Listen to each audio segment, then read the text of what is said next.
اللهم إني أسألك علما نافعا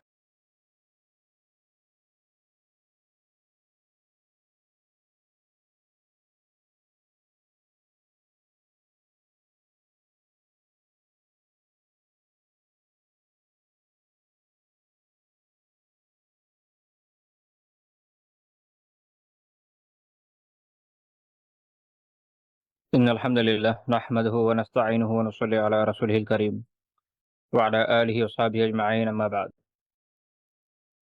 সবাইকে স্বাগতম জানাচ্ছি আমাদের নিয়মিত আয়োজন জীবনাচরণে নববী আদর্শের একটা নতুন দার্সে। আহ ঈদের পরে একটা বেশ লম্বা চড়া ছুটির পর আলহামদুলিল্লাহ আমরা আবার দিনই কিছু বিষয়ে জানা শোনার জন্য মিলিত হয়েছি। আল্লাহ তাআলার অনেক, অনেক শুকরিয়া। আ যেটা আমি প্রায় মাঝে, মাঝেই বলি আ যে আল্লাহ তাআলা আসলে আমাদেরকে যে সকল নিয়ামত দিয়েছেন তার শুকরগুজার হওয়া খুবই জরুরি। এবং তার মধ্যে একটা খুব বড় খুবই বড় নিয়ামত হচ্ছে দ্বীনি ইলম অর্জন করা এবং অপরের কাছে পৌঁছে দেওয়া। অর্থাৎ আ দ্বীনি ইলম এর যেকোনো মজলিস অংশ নেওয়া, এর মধ্যে রয়েছে কিতাব পড়া, এর মধ্যে রয়েছে কোনো কিছু মুখস্থ করা, সবকিছু এর ভিতরে রয়েছে। সেটা আল্লাহ তাআলার তৌফিক অনেক, অনেক বড় আ মেহেরবানি আসলে।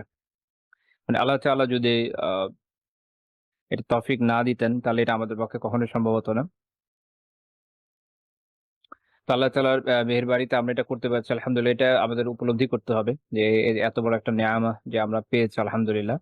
কারণ এটা উপলব্ধি করা খুবই জরুরি। আমি মনে হয় এর আগে একদিন বলেছিলাম যে দেখেন, আজ থেকে কিছু বছর আগে, আমি ১০০-১৫০ বছর আগের কথা বলছি না। বলছি কিছু বছর আগেও আ এইটা ভাবার ভাবার মতো বিষয় ছিল না আমাদের দেশে অন্তত যে অনলাইনে এভাবে আমরা অনেক দূর থেকে একে অপরের কাছে ইলমকে পৌঁছায় দিতে পারবো, ছড়ায় দিতে পারবো। এবং আমরা এত বেশি পিছিয়ে ছিলাম, অনেক দিনই কিতাবাত ইভেন আরবিও খুঁজে পাওয়া যেত না এই দেশে। তো আল্লাহ তাআলার অনেক মেহেরবানি আলহামদুলিল্লাহ যে এই সুযোগ আমরা এখন পাচ্ছি এবং অবশ্যই এটাকে গনিমা মনে করেন এবং এর পুরো ফায়দা উঠানোর চেষ্টা করেন। মনে রাখেন আল্লাহ তাআলা প্রত্যেকটা নিয়ামত সম্পর্কে জিজ্ঞেস করবেন। অবশ্যই এটা অনেক বড় নিয়ামত। জিজ্ঞেস করার মতো অনেক, অনেক বড় নিয়ামত। এই উপলব্ধি আল্লাহ আমাকেও দেন, আপনাদেরকেও দেন। যেন আমরা উভয় পক্ষ হক আদায় করে এই নিয়ামতের শুকরগুজারি করতে পারি। আমিন। তো আমরা আমাদের আলোচনা শুরু করি আবার। আ আমরা আপনাদের হয়তো খেয়াল আছে আমরা একদম গত দর্সের শেষ যে আমাদের আলোচনা ছিল, আমরা সেখানে রাসূলুল্লাহ সাল্লাল্লাহু আলাইহি ওয়াসাল্লামের জীবনাচরণ থেকে যে উত্তম আদর্শ জানার চেষ্টা করছিলাম সেটা হচ্ছে যে, যারা ফিজিক্যালি বিভিন্নভাবে চ্যালেঞ্জড পারসন রয়েছেন তাদের সাথে আল্লাহ রাসূল সাল্লাল্লাহু আলাইহি ওয়াসাল্লামের যে মুআমালা, তিনি কিভাবে তাদের সাথে আচরণ করেছেন। এটা আমাদের ঐদিনও কিছু বলেছি। আজকেও যেহেতু অনেকদিন পরে আমরা আলোচনা করছি এবং অনেকে আছেন যারা একদমই নতুন আসছেন। তাদেরকে অবশ্যই জানাবো এই বিষয়ে যেহেতু আলহামদুলিল্লাহ আল্লাহ তাআলা অনেক শুকরিয়া যে আমাদের ঈদের পরে অনেক ভাই-বোন নতুন করে জয়েন করেছেন এখানে। তাদেরকে অবশ্যই এটা বলা দরকার যে দেখেন, আমাদের এখানকার মূল আলোচ্য বিষয় এটাই যে রাসূলুল্লাহ সাল্লাল্লাহু আলাইহি ওয়াসাল্লাম আমাদের জন্য কি, কি বিষয়ে আদর্শ রেখে গেছেন। তো আমরা তার জীবনের বিভিন্ন দিকের আদর্শগুলো জানার এবং জানার, শোনার, আত্মস্থ করার চেষ্টা করছি। এ প্রসঙ্গে আমরা অনেকগুলো বিষয় আলহামদুলিল্লাহ আলোচনা করেছি। আজকে সম্ভবত এই দার্সের ৪৯ তম পর্ব। আল্লাহ তাআলা অনেক শুকরিয়া আলহামদুলিল্লাহ। তো এই পরিক্রমায় আমরা বেশ কিছু বিষয় আলোচনা করে এখন যে জিনিসটা নিয়ে আলোচনা করছি সেটা হচ্ছে বিভিন্ন ফিজিক্যালি চ্যালেঞ্জড পারসন যারা আছেন, ওই সময় যারা ছিলেন তাদের সাথে আল্লাহ রাসূলের কি আচরণ ছিল এবং এটা জানা আমাদের জন্য খুবই জরুরি একটা ব্যাপার।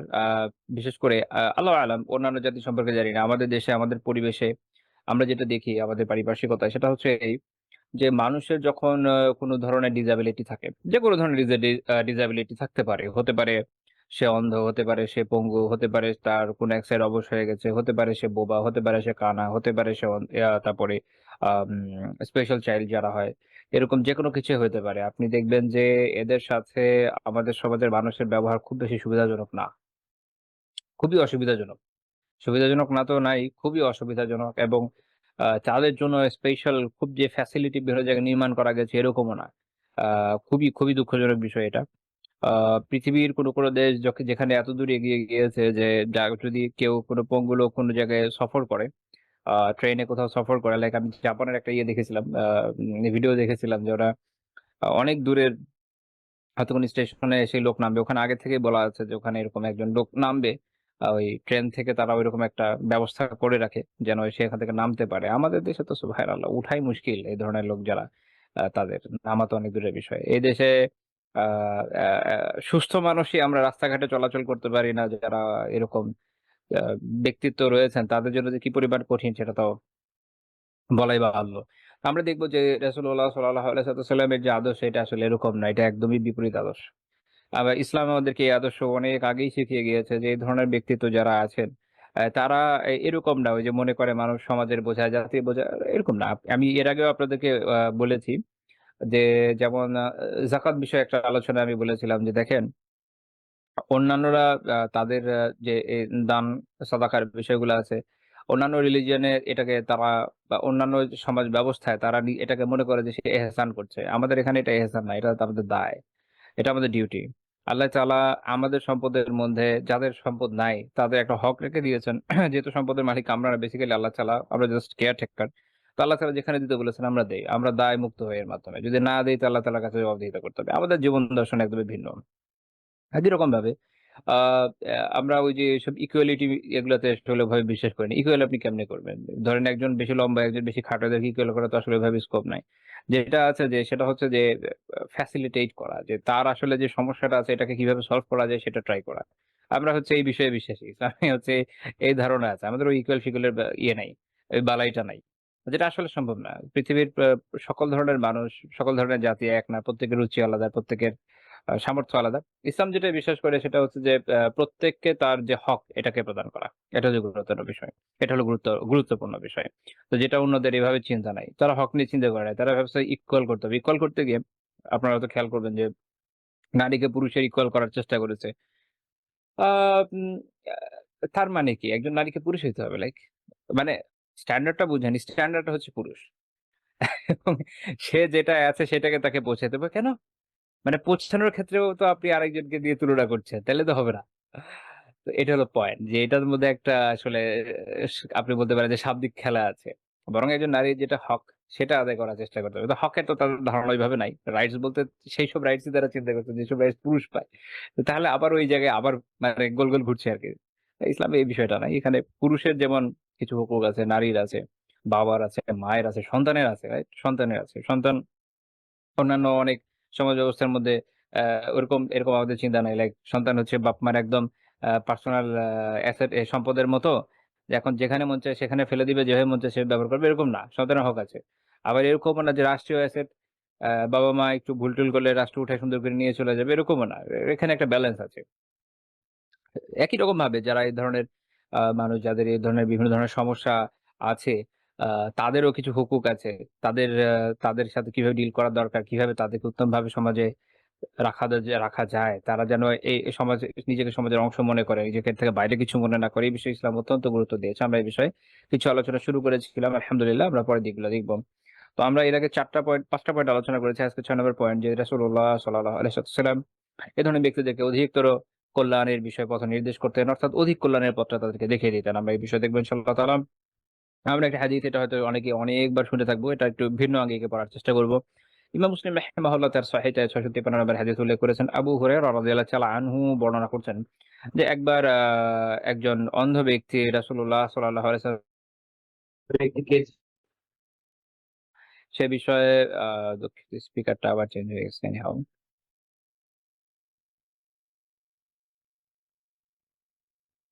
ওকে। আ সে বিষয়ে ইমাম আন-নাওয়াবী রাহিমাহুল্লাহ তাআলা উল্লেখ করেছেন। ইনি হচ্ছেন আ ইবনে উম্মি মাকতুম রাদিয়াল্লাহু তাআলা আনহু। এ বিষয়ে ইবনে উম্মি মাকতুম রাদিয়াল্লাহু তাআলা আনহু সম্পর্কে আমি একটু পরে আবার আলোচনা করব। আল্লাহ তাআলা যদি তৌফিক দান করেন। আজকে উনার বিষয়ে বেশ কিছু রেওয়ায়াত সামনে আসবে। তো আ তিনি আসলেন। তিনি আল্লাহ রাসূলকে বললেন যে, "ইয়া রাসূলাল্লাহ সাল্লাল্লাহু আলাইহি ওয়াসাল্লাম, ইন্নাহু লাইসা লি কাঈদ ইয়াকুদুনি ইলাল মসজিদ।" আমার এমন কোন পথপ্রদর্শক নেই, এমন কোন চালক নেই যে আমাকে নিয়ে মসজিদে আসবে।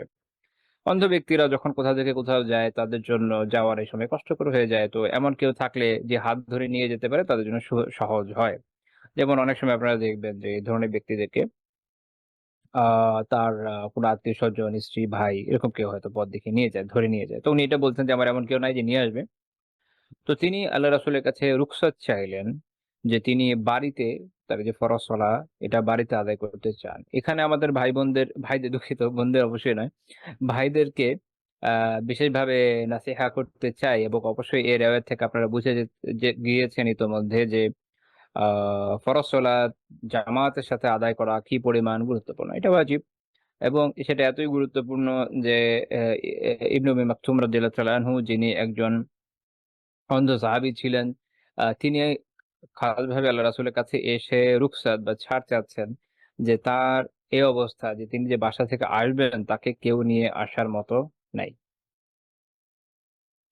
তো আল্লাহ রাসূল সাল্লাল্লাহু আলাইহি ওয়াসাল্লাম ১ম এ তাকে রুখসা দিলেন, ছাড় দিলেন যে যেহেতু তিনি আসতে পারছেন না, কাজেই ঠিক আছে তিনি বাসায় পড়ুক বা তার জন্য আসা কষ্টকর। যেহেতু তার কোনো কায়েদ নাই। তার এমন কেউ নেই যে যিনি তাকে পথ দেখিয়ে নিয়ে আসতে পারেন। আমরা এর আগে একটা বর্ণনা দেখেছি যে আরেকজন সাহাবী ছিলেন, তার এই সমস্যা ছিল যে তিনি যে আসবেন মসজিদে, মাঝখানে একটা, মানে তিনি ম মদি আ মদিনার মসজিদে না, তার মহল্লার যে মসজিদ সেটাতে যাওয়া তার পক্ষে কঠিন হচ্ছিল এই কারণে যে মাঝখানে একটা জায়গা ছিল যেটা বড় বড় বৃষ্টি হলে ওই জায়গাটায় ছোটখাটো বন্যা হয়ে যেত, প্লাবন হয়ে যেত। আপনারা হয়তো এখনো দেখে থাকবেন যে সউদিতে যখন আ ভালোমতো বৃষ্টিপাত হয়, আ জলাবদ্ধতা অনেক বেশি হয়ে যায়। প্রাচীনকালে এটা আরো বেশি ছিল। অনেক পুরানো কিছু ছবি এখনো পাওয়া যায় প্রায় শখানেক বছর আগের। যেখানে দেখবেন যে কাবার চারপাশ পানিতে ভরে গেছে। তো ওখানে বৃষ্টি হয় না, কিন্তু যখন হয় প্রচুর হয়। তো উনি তখন রুখসাত যখন চেয়েছেন, আল্লাহ রাসূল তাকে রুখসাত দিয়েছেন। কারণ এইরকম একজন মানুষের পক্ষে এটা সম্ভব না যে তিনি আসলে আ এইরকম বিপদসংকুল পরিবেশ পার করে মসজিদে যাবেন। এবং এখানে ইসলামের অনেক বড় একটা ইহসান আমাদের প্রতি, আল্লাহ তাআলার অনেক বড় ইহসান যে আ যদি এরকম সমস্যা হয়, অনেক ঝড় বৃষ্টি হয়, শিলাবৃষ্টি হচ্ছে যেটা আপনার আ জীবনের জন্য রিস্কি, সেক্ষেত্রে রুখসা আছে, সেক্ষেত্রে ছাড় আছে যে মানুষ ঘরেই চলাচল করে নিবে। তার জামাতে যাওয়ার দরকার আপাতভাবে নাই, যেহেতু তার ক্ষতির আশঙ্কা রয়েছে। কিন্তু তাহলে যখন তার এই সমস্যা নাই, তখন তার জন্য এটা আবশ্যক যে সে অবশ্যই মসজিদে গিয়েই সলাত আদায় করবে জামাতের সাথে। যে বিষয়ে আমাদের মধ্যে অনেকের মধ্যেই আ উদাসীনতা রয়েছে। আল্লাহ তাআলা আমাদের উদাসীনতাকে দূর করে দেন। এই গাফলাত থেকে আমাদেরকে মুক্তি দেন। আমাদের ভাইদেরকে এবং তৌফিক দান করেন ৫ ওয়াক্ত সালাত যেন আমরা সবাই জামাতের সাথে মসজিদে গিয়ে আদায় করতে পারি। আচ্ছা, যখন তিনি ফেরত যাচ্ছেন তখন আল্লাহ রাসূল তাকে আবার ডেকে পাঠালেন, বললেন যে, "হাল তাসমাউন নিদাআ বিস-সালাহ?" তুমি কি সলাতের যে আহ্বান এটা শুনতে পাও? তো অর্থাৎ আযান শুনতে পান কিনা? মনে রাখবেন, এটা জিজ্ঞেস করার কারণ হচ্ছে ওই সময় মাইক ছিল না। এইটার উপরে আবার অনেক সময় আমাদের এখনকার সময় কিছু জায়গায় কিয়াস করা একটু টাফ। এটার কারণ হলো এই যে ওই সময় মাইক ছিল না। এই আযান দিতেন যারা মুয়াজ্জিন ছিলেন বিলাল রাদিয়াল্লাহু তাআলা আনহু, বিশেষ করে ওই সময়। কারণ আমরা দেখব যে ইবনে উম্মি মাকতুম রাদিয়াল্লাহু তাআলা নিজেও পরে মসজিদুন নববীর মুয়াজ্জিন হয়েছিলেন। তো এটা তখনকার কথা যখন বিলাল রাদিয়াল্লাহু তাআলা আযান দিচ্ছেন শুধু। তো তিনি এটা জিজ্ঞেস করেছেন যে, "তুমি কি এটা শুনতে পাও?" তো তারা খালি গলায় যখন আযান দেয় সেটা আসলে খুব বেশি দূর থেকে শোনা যায় না। এটা আপনাকে মাথায় রাখতে হবে। তবে বাংলাদেশের প্রেক্ষাপটেও আবার পুরোপুরি এটাকে হিসাব করা একটু কঠিন। এইজন্য যে বাংলাদেশ খুব নয়েজি কান্ট্রি। এটারে আপনি নয়েজি দেশ ডাকতে পারেন। এ এ প্রচন্ড নয়েজ এখানে। আ আ যদি আল্লাহ তাআলা তৌফিক দেয়, যারা এখনো যান নাই, যারা গিয়েছেন জানেন। যারা যান নাই তারা যখন যদি দেশের বাইরে যেকোনো জায়গায় যান যেটা আমাদের মতো নয়েজি না, ওখানে গিয়ে আপনার ১ম যে জিনিসটা ফিল হবে, শব্দ সব কোথায় গেল? মানে কেমন যেন খুবই শান্ত সমাহিত একটা অবস্থা মনে হবে, এবং মনে হবে যে ওখানে কোনো সাউন্ড নাই। মানুষজন আছে না নাই? আমি কি কোনো এমন জায়গায় এলাম যেখানে কেউ থাকে না? এরকম ফিল হতে পারে আপনার। মানে আমরা এত নয়েজে এই দেশের মধ্যে থাকি যে বাইরে গেলে টের পাওয়া যায় কি ভয়ানক নয়েজ থেকে আসছি। আচ্ছা। তো সেখানে খালি গলায় আমাদের এখান থেকে তুলনামূলক একটু বেশি অবশ্যই আদান যাবে। কিন্তু সেটাও অত বেশি না, এটা মনে রাখবেন। মানে খুব বেশি তো না। মাইক যতদূর যায় ততদূর তো obviously যাবে না। ওকে। তো যখন তার মানে উনি যখন এটা জিজ্ঞেস করছেন, এটা মনে রাখতে হবে যে এটা কিলোমিটারের পর কিলোমিটার এরিয়া না, মোটামুটি কাছাকাছি এরিয়া। এবং আপনাকে এটাও মাথায় রাখতে হবে যে সেই সময়কার মদিনা যে সেন্টার, এটা বেসিক্যালি এখন মসজিদুন নববীর ভিতরে পুরোটা চলে এসেছে। তো ওই খুব বড় শহর না। আচ্ছা। তো আ আমি কিছু সেন্টার বলেছি, আউটস্কার্ট বলি নাই। ওকে। তো আব্দুল্লাহ বিন উম্মি মাকতুম রাদিয়াল্লাহু তাআলা আনহু তিনি বললেন যে, "নাম, হ্যাঁ, আমি তো শুনি।" তো তার মানে এত দূরে না যে তিনি আসতে পারবেন না। তখন আল্লাহ রাসূল বললেন যে, "ফায়াজিব।" তাহলে তুমি এতে সাড়া দাও। আর সলাতের আযানের সাড়া তাহলে কি? উনি এটাতে কি বুঝালেন সাড়া দেওয়া মানে? মানে হচ্ছে আ জামাতে হাজির হওয়া। তো এই কারণে আযানের আমরা দুঃখিত, মাইক্রোফোনটা আবার চলে গেছে। ওকে। আজানের জবাব আমরা বলি না, আজানের জবাব দেওয়া। আজানের জবাব দুই ভাবে। একটা হচ্ছে কি মৌখিক ভাবে, অর্থাৎ শুনছেন তার জবাব দিচ্ছেন, এবং আহ তারপরে যে দোয়া আছে সেটা পড়ছেন, এটা হলো একটা। আর আরেকটা জবাব হচ্ছে আমলের মাধ্যমে জবাব, সেটা হচ্ছে সলাতের জন্য মসজিদে যাওয়া পুরুষের জন্য, যেহেতু পুরুষের জন্য এটা ওয়াজিব। আচ্ছা, তো এই হচ্ছে এই হাদিসের এই সম্পর্কিত আলোচনা। তো এই হাদিস ইমাম মুসলিম রাহিমাহুল্লাহ তাআলা তার সহিহে উল্লেখ করেছেন, এবং আবু দাউদ রাহিমাহুল্লাহ তাআলা তার সুনানে উল্লেখ করেছেন। এবং এই হাদিসের উপর ভিত্তি করে উলামা এটা বলে থাকেন যে সলাত ওয়াজিব পুরুষের উপরে জামাতের সাথে মসজিদে আদায় করা, অথবা জামাতের সাথে, সেটা মসজিদে হোক বা যে কোনো জায়গায় যদি জামাত কায়েম করা যায়, ওখানে জামাতের সাথে আদায় করা ওয়াজিব। আপনি যদি সাথে একজনকে নিয়ে জামাত করে ফেলেন, জামাতের যে উজুব, আপনার যেটা ওয়াজিব এর যে দায়িত্ব, এটা পালন হয়ে যাবে ইনশাআল্লাহ তাআলা। উত্তম হচ্ছে মসজিদে করা। কিন্তু কোথাও মসজিদ নাই বা দূরে বা বিভিন্ন ইস্যু থাকে, তো তখন জামাত অন্তত কায়েম করে নেওয়া উচিত।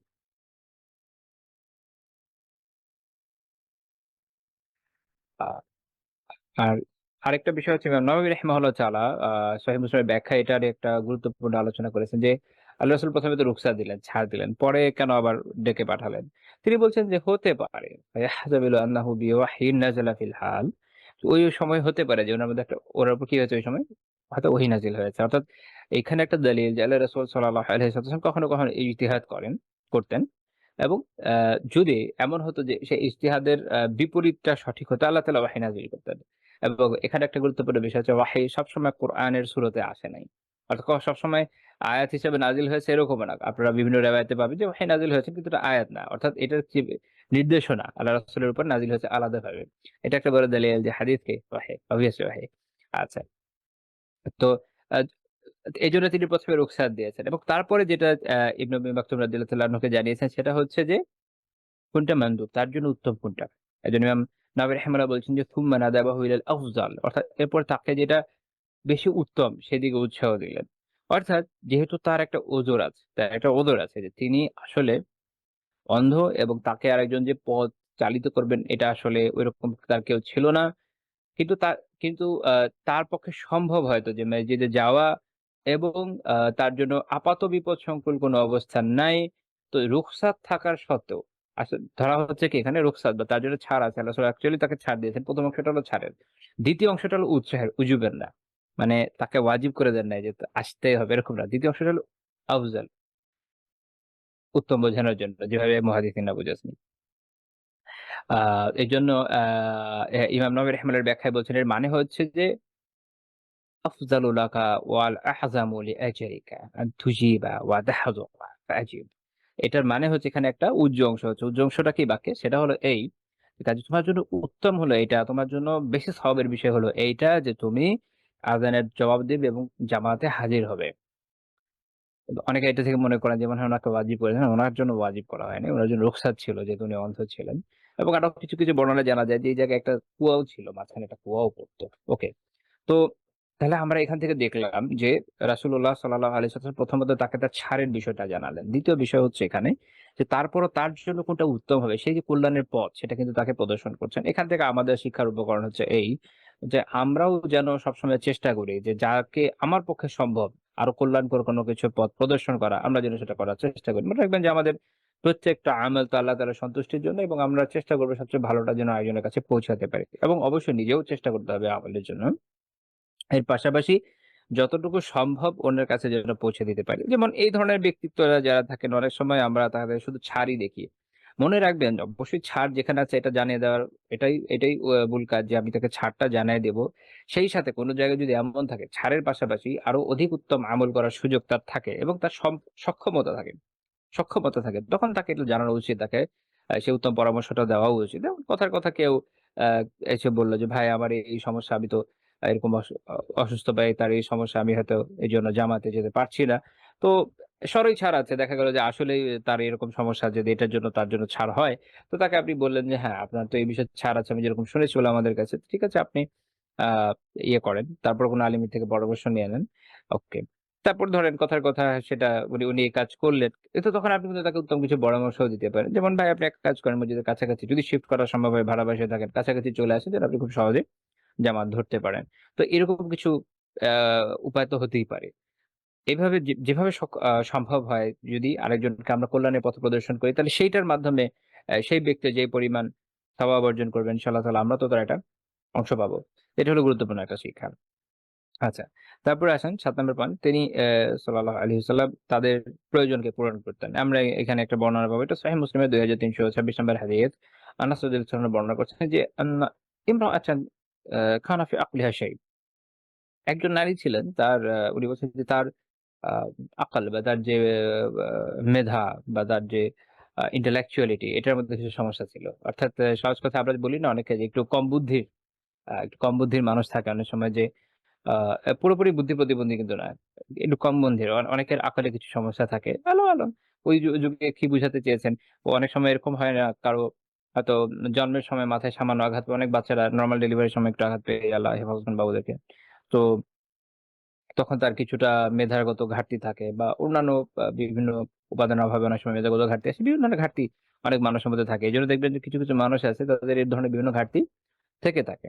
তো এরকম একজন নারী তিনি বলি, "ইয়া রাসূলুল্লাহ ইন্না লি ইলাইকা হাজা।" জি আল্লাহ রাসূল আমার আপনার কাছে একটা প্রয়োজন আছে। এইটা এমন একটা শব্দ সাধারণত এভাবে মানুষ বলে না। তো যাই হোক কিন্তু যেহেতু তার এই ধরনের সমস্যা ছিল তিনি এরকম বলেছেন। খেয়াল করে দেখেন যে রাসূলুল্লাহ সাল্লাল্লাহু আলাইহি ওয়াসাল্লাম যে এতে যে ক্ষুব্ধ বিক্ষুব্ধ কিছু হয়েছেন এরকম কিছু না। উনি জানেন যে উনার অনুসারীরা কার কি হালাত। এটা আমি মনে হয় আগেও বলেছি যে আ একজন উত্তম নেতার বৈশিষ্ট্য হচ্ছে তিনি তার অনুসারীদের সম্পর্কে জানবেন। খুব ভালো করে বুঝে নেন। একজন উত্তম নেতার বৈশিষ্ট্য হচ্ছে তিনি তার অনুসারী সম্পর্কে জানবেন। রাসূলুল্লাহ সাল্লাল্লাহু আলাইহি ওয়াসাল্লাম তার প্রত্যেক সাহাবী সম্পর্কে আপনি দেখবেন যে তিনি জানতেন। ঠিক আছে? অনেকের পক্ষে সব জানা সম্ভব হবে না। কিন্তু তাই বলে কারো কথাই যদি না জানতে পারে তাহলে সে কিভাবে নেতা হবে? এটা মাথায় রাখেন। একজন নেতা যে যদি দিনই কোনো আন্দোলনের কোনো কিছু নেতৃত্ব দিতে চায় তার জন্য জরুরি হচ্ছে তার অনুসারীদের অবস্থা, তার অনুসারীদের হালাত জানা। ব্যক্তি হিসাবে চেনা খুবই ভালো। তাদের ওভারঅল সিচুয়েশন জানা, খোঁজ খবর নেওয়া, তাদের হাল হাকিকত জানা। সে কোন দিকে যাচ্ছে না যাচ্ছে এটা বোঝা, তাকে নেক কাজে উৎসাহ দেওয়া, উত্তমভাবে তার বেড়ে ওঠায় সাহায্য করা, তাকে গুনাহ থেকে বাঁচার জন্য উপদেশ দেওয়া, বিভিন্ন ধরনের উত্তম নাসিহা করা। ইসলামী যেকোনো ধরনের দাওয়ার ক্ষেত্রে, আন্দোলনের ক্ষেত্রে বা যাই করুক না কেন মানুষ নেতৃত্বের গুণ হবে এগুলা। যদি এমন হয় যে খালি পদাধিকার বলে প্রধান, সারা দুনিয়ায় আমি অনেক মধু কথা বলি বা নাই বলি, it doesn't matter কেউ একটু বেশি কড়া কথা বলে, কেউ মধু বলে, যেটাই বলুক না কেন। কিন্তু দেখা গেল যে আমার নিজের অনুসারী কোথায় যাচ্ছে আমার কোনো খেয়াল নাই। তারা যে আসলে ইসলামের আদর্শ থেকে অনেক দূরে চলে যাচ্ছে না কি করছে আমার কোনো মাথা ব্যাথা নাই। তাদের কার কি হাজত, কি প্রয়োজন আছে আমার কোনো খবর নাই। তারা আছে তার মতো আমি আছি আমার মতো, তাহলে কিন্তু মুশকিল। তাহলে মনে রাখতে হবে যে এটা আসলে একজন ইসলামী নেতৃত্বের এটা একজন ইসলামী নেতার বৈশিষ্ট্য না। ইসলামী নেতৃত্ব এটা আমাদেরকে শেখায় না। আল্লাহ রাসূলের জীবন দেখেন, সাহাবাদের জীবন দেখেন যারা নেতৃত্ব দিয়েছেন, ছোট দলের যারা নেতৃত্ব দিয়েছেন তাদের বৈশিষ্ট্য দেখেন। কই আমাদের এখনকার সময়ে যারা নেতৃত্বের দাবি দাওয়া করে থাকে তাদের অবস্থা। এইটা একটা খুব গুরুত্বপূর্ণ বিষয়, এটা খেয়াল রাখতে হবে। তো রাসূলুল্লাহ সাল্লাল্লাহু আলাইহি ওয়াসাল্লাম খেয়াল রাখছেন। তিনি জানেন যে এই নারীর মধ্যে এই সমস্যা আছে। তিনি বললেন, "ইয়া উম্মা ফুলান, হে অমুকের মা।" এটা খুব গুরুত্বপূর্ণ বিষয়। যেমন শেখ আবু হাফিজাহুল্লাহ তাআলা একটা দার্সে আমি শুনেছিলাম। যে হাদিস দেখলে দেখবেন যে বিশেষ করে কারো যখন কোন সমস্যার কথা উল্লেখ থাকে, কারো কথা বলা হয়েছে বাট অনেকে দেখবে যে এরকম আ একটু বেশি ধরনের সমস্যা যাদের সাহাবীরা বা রাবীরা নাম এড়িয়ে গেছেন। প্রয়োজন বোধ করেন নাই। কি দরকার? তো এটা থেকে আমাদের একটা শিক্ষার বিষয় আছে। আরেকটা খুব গুরুত্বপূর্ণ, খুবই গুরুত্বপূর্ণ বিষয়। আপনারা হয়তো জেনে থাকবেন যে আ একজন নারী সাহাবিয়া একজন পুরুষ সাহাবী। তাদের ঘটনা আছে যে তারা আ তাদের উপরে রজম করা হয়েছিল। তাদের উপরে শরিয়া সাজা আরোপ করা হয়েছিল তাদের ব্যভিচারের অপরাধের কারণে। কোন বর্ণনাতে ওই আ বর্ণনা পাবেন না যে তারা কিভাবে এটা কেমনে কি করেছে। কোন ইন ডেপথ আলাপ আলোচনা ওখানে নাই। এখানে একটা হচ্ছে ইসলামের আদাব। প্রয়োজন নেই। মানে কি করেছে, কার সাথে কেমনে করলো, কি করলো না করলো ডাজন্ট ম্যাটার। ওইটা আরেকজনকে সুশুরি দেয়। সাধারণ মানুষ তাদের মধ্যে অনেক ধরনের কুচিন্তা আসে। ইসলাম আমাদেরকে আদব শিখিয়েছে। হায়ার অন্তর্ভুক্ত। কি দরকার আমার এগুলো নিয়ে আলাপ আলোচনা করা? কিন্তু যখন আমরা এখনকার সময় সোশ্যাল মিডিয়া বা বিভিন্ন জায়গায় মানুষকে কথা বলতে দেখি, অমুকের এই হয়েছে, সে হয়েছে, আল্লাহ সুবহানাল্লাহ ওই পোস্টই পড়া সম্ভব হয় না। সুস্থ বিবেকবান মানুষ এ ধরনের লেখা পড়তে পারবে না। হ্যাঁ, যদি হায়া নষ্ট হয়ে গিয়ে থাকে আমাদের, তাহলে কারো কারো অবস্থা এরকম যে এগুলো রসিয়ে রসিয়ে পড়ে। প্যাথেটিক্যালি যারা এই বাহ্যিকভাবে আমরা দেখছি আলহামদুলিল্লাহ ইসলাম পালন করছেন, হয়তো লেবাসও এরকম। তাদেরও ৮-১০ টা সেকুলারদের থেকে এই বিষয়ে কোনো ভিন্ন অ্যাপ্রোচ দেখতে পাওয়া যায় না। এটা ইসলামী আদাবের ভিতরে পড়ে না। এটা একটা নুকতা। এই বিষয়টা এই একটা পয়েন্ট আপনাদেরকে আমি বললাম।